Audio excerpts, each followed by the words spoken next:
Olen Santeri Krasila ja yrityksessä Kota Accounting Oy töissä osakkaana ja kirjanpitäjänä työskentelen.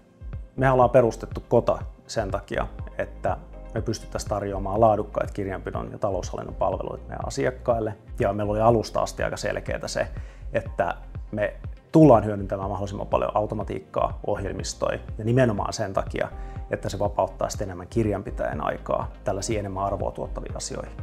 Ja Fabrikai on tehnyt juuri tämän. Meitä on 4 hengen tiimi tässä tekemässä.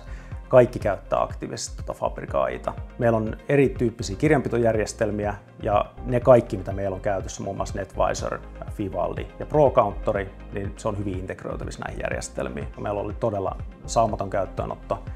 Me saatiin hyvät koulutukset siihen ja me ollaan pystytty sen jälkeen kytkemään asiakkaita ProCountorista, Fivaldista ja sitten NetVisorista niin ihan omine toimineen sinne Fabrikaihin. Se on äärimmäisen helppoa ja myös pakko mainita, että sit jos on ollut jotain, mitä haluaa kysyä tai on ollut tuelle tarvetta, niin sieltä on saanut tosi helposti yhteydenottoja ja ollaan pystytty siellä viestimään niin heidän kanssaan.